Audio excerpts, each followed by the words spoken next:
Aujourd'hui, je vais vous parler de pêche, de surpêche, d'aquaculture et de déséquilibre.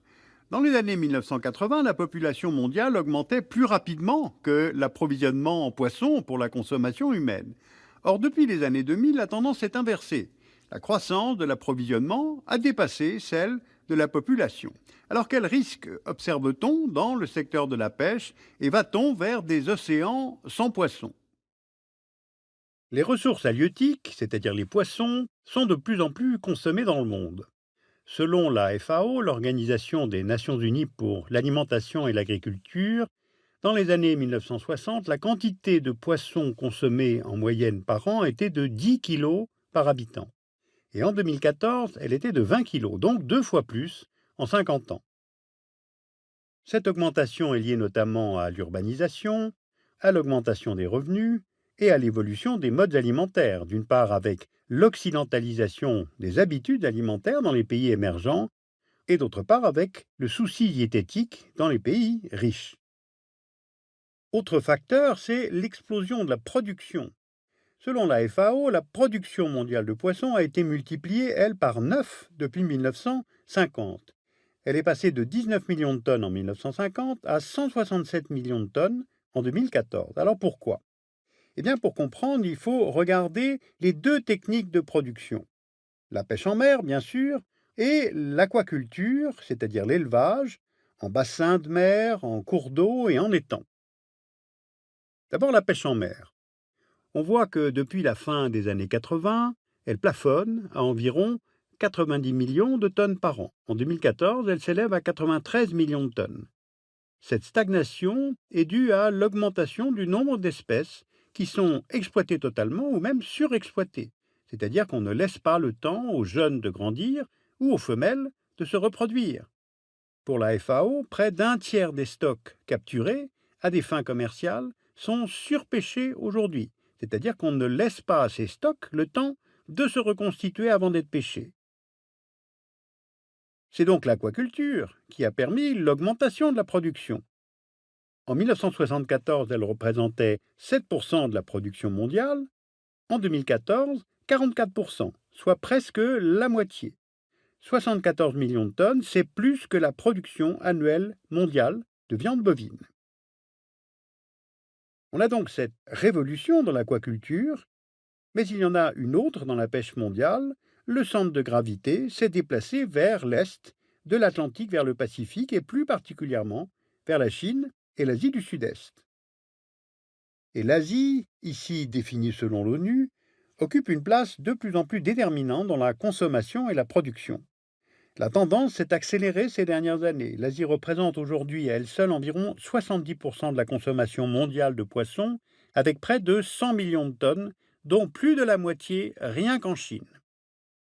Car là, l'offre y est de plus en plus diversifiée pour les consommateurs, du fait de la croissance des revenus et en raison du développement spectaculaire de la production chinoise.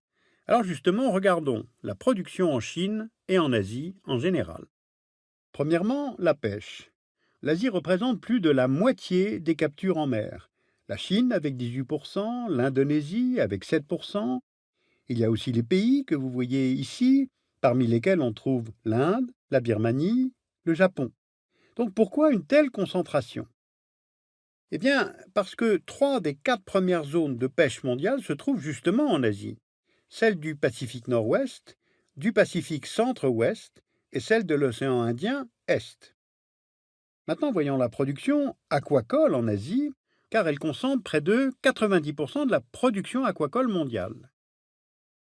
Là aussi, la Chine représente à elle seule près des 2 tiers du total. Il y a également l'Inde, l'Indonésie, le Vietnam, le Bangladesh. Alors pourquoi une telle domination de la Chine dans ce secteur? D'abord, l'aquaculture en eau douce fait partie du système traditionnel agricole chinois. Ensuite, elle a explosé depuis le début des années 90 du fait de la politique nationale de mise en valeur des terres et des eaux. Aujourd'hui, presque toutes les surfaces aquatiques créées, ainsi que les lacs, les étangs naturels, sont utilisés pour produire du poisson en Chine.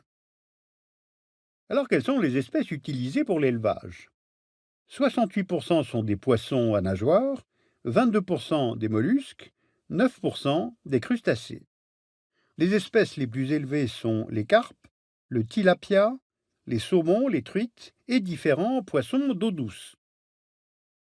Et ce sont les espèces à faible valeur commerciale, telles que les carpes, le tilapia, les poissons-chats, pangas, qui représenteront la majeure partie de l'augmentation de la production aquacole dans les prochaines années. Dès lors, avec quoi ces poissons d'élevage sont-ils nourris?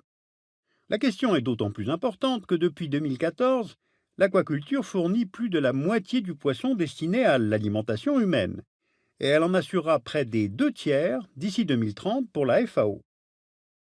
Donc je reprends ma question, avec quoi les poissons d'élevage sont-ils nourris? Eh bien, avec différents types d'ingrédients protéiques. Traditionnellement avec des farines et des huiles de poisson, provenant de la pêche, anchois, sardines, merlan bleu, maquereau, hareng, chinchard. Il faut environ 1,5 kg de poisson pêché en mer pour produire 1 kg de saumon d'élevage. C'est là le paradoxe. Environ un quart des volumes pêchés servent à nourrir d'autres poissons. La pisciculture, souvent présentée comme une solution à la surpêche, pèse en fait lourdement sur les ressources halieutiques. Et de plus, avec l'instauration de quotas sur ces espèces servant de poissons fourrage, la production de farine ne suffit plus à satisfaire la demande en aliments pour l'aquaculture. Le prix des farines de poisson a doublé durant la dernière décennie. Conséquence, les poissons d'élevage sont de plus en plus nourris avec des farines et des huiles végétales, venant par exemple du blé ou du soja. Et ainsi, la part des farines et des huiles de poisson a peu à peu diminué. Par exemple, pour les saumons atlantiques élevés en Norvège, elles représentaient 90% de leur nourriture en 1990 et aujourd'hui 30%. Alors avantage, les farines et les huiles végétales contiennent moins de métaux lourds et de dioxines que les farines et les huiles de poisson, mais problème, elles ne répondent pas totalement aux besoins nutritionnels de toutes les espèces de poissons. De plus, après avoir pesé sur les ressources halieutiques, l'aquaculture pèse aujourd'hui sur les ressources végétales.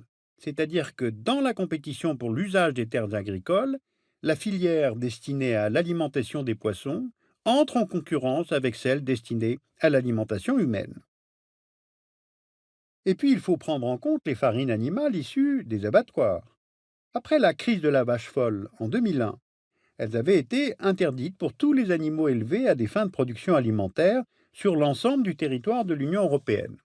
Eh bien, depuis 2013, les farines animales sont de nouveau autorisées par la Commission européenne pour nourrir les poissons d'élevage. Alors seules certaines farines sont concernées, ce sont les protéines animales transformées, c'est-à-dire des sous-produits de l'abattage non utilisés pour l'alimentation humaine, comme les os, et qui proviennent d'animaux vivants et sains au moment de l'abattage. Seules les protéines animales fabriquées à partir de volailles et de porcs sont autorisées, et celles fabriquées à partir de la filière bovine continuent à être interdites. Et ces dispositions sont applicables à tous les États membres. Voici les principaux producteurs aquacoles de l'Union européenne. L'Espagne avec 19% de la production européenne, le Royaume-Uni et la France avec 17%, l'Italie 12%, la Grèce 10%. Eh bien, à eux 5, ils représentent donc les 3/4 de la production de l'UE. En France, les autorités et les professionnels se sont opposés à ces dispositions en plein scandale sur les lasagnes à la viande de cheval. Sauf que la France continue à importer du poisson d'élevage en provenance d'autres pays de l'Union européenne qui, eux, utilisent les protéines animales, ce qui est évidemment parfaitement contradictoire. Donc on le comprend, cette problématique de la nourriture des poissons d'élevage est une question tout à fait stratégique, d'autant plus que l'aquaculture, devant la viande, est la production animale qui augmente le plus vite dans le monde. Pour la première fois dans l'histoire, l'aquaculture dépasse les captures de poissons sauvages. Elle est en train de supplanter la pêche traditionnelle et c'est la production animale qui augmente le plus vite dans le monde. D'ici 15 ans, donc 2030, elle fournira les 2 tiers de la consommation humaine de poissons. Et aujourd'hui, en 2017, presque un tiers des stocks de poissons commerciaux sont pêchés à des niveaux non durables. Or, une partie de ces poissons sont surpêchés pour nourrir les espèces d'élevage. Donc en résumé, c'est là le paradoxe, l'aquaculture est responsable, elle aussi, de la surexploitation des espèces marines. Si vous voulez consulter les sources que nous avons utilisées pour préparer cette émission, vous pouvez regarder le rapport de la FAO en 2016, State of the World Fisheries in Aquaculture, et puis le rapport de l'OCDE, Examen des pêcheries, en 2015. Alors je vous signale que sur l'avenir de l'alimentation humaine et donc l'avenir de la pêche et de la surpêche, nous venons de faire paraître un livre de prospective qui s'appelle 2038, Les futurs du monde, dont les recherches ont été préparées par le LEPAC, la même équipe que celle qui prépare le dessous des cartes, et écrit par Virginie Resson et édité chez Robert Laffont. Et puis vous pouvez retrouver l'ensemble de nos archives, de nos références, sur le site du Dessous des cartes, aussi bien en langue allemande qu'en langue française.